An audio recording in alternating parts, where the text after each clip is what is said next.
تو سمت مادرم گذاشتی. Soy Sergio Umbria, el eterno romántico.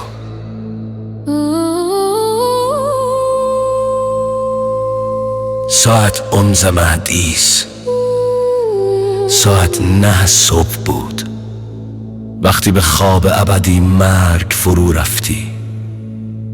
لحظه برای من دشوار بود، اما من از شما تقاضا کردم که قدرت، تو برای همیشه در خاطرات من خواهی بود. وقتی با عشق شما اقدامات من را اصلاح کردید، در لحظه ای که نفهمیدم، اما امروز از شما متشکرم، چون شما مرا مرد ساختید. خوب، شما از بیماری های من مراقبت کردید.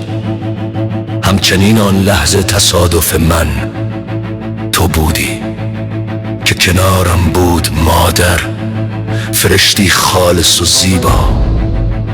از زندگی من هرگز نمیتوانم تو را فراموش کنم، زیرا تو قلب من هستی. در کاشت شما خدا حافظی نکردم، بلکه خدا حافظی کردم. من میدانم که روزی دوباره با هم خواهیم بود. اومرا دل کارمن والرو د اومبریا نام شما است. رامان اومبریا، عشق بزرگ شما. امروز این دو دوباره با هم هستند و من فقط از شما میخواهم که از بهشت مراقبت کنید. من هرگز فکر نمی کردم شما در کنار من باشید، اما این روش زندگی است. آن روز انومه شما بال گرفتید و پرواز بسیار بالایی داشتید، زیرا در زندگی شما زیباترین فرشته‌ای بود که خدا آفرید.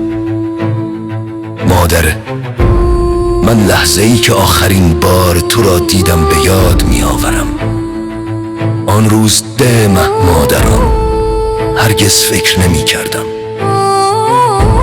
آخرین باری که خواهد بود مادر است. تو مرا تنها گذاشتی، اما میدانم که شما افتخار می کنید، زیرا همیشه می گفتید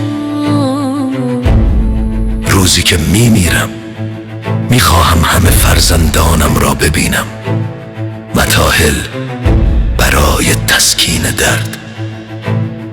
امروز همه ما فرزندان داریم و یکی و اما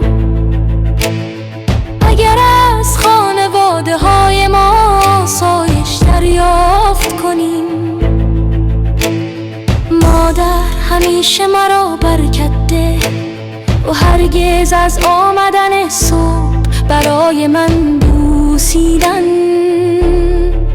متوقف نشو.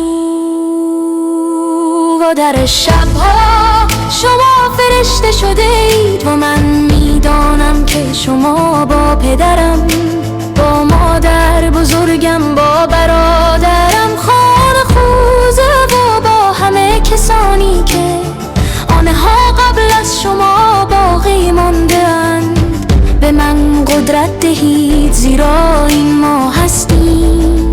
این کار را آسان کنید، اما به من کمک کنید. مادر من تو را برای همیشه دوست دارم، فرشته زیبای من، جوان زیبای من. شما برای همیشه در خواهید بود. قلب من تو را دوست دارم، تو را دوست دارم، تو را دوست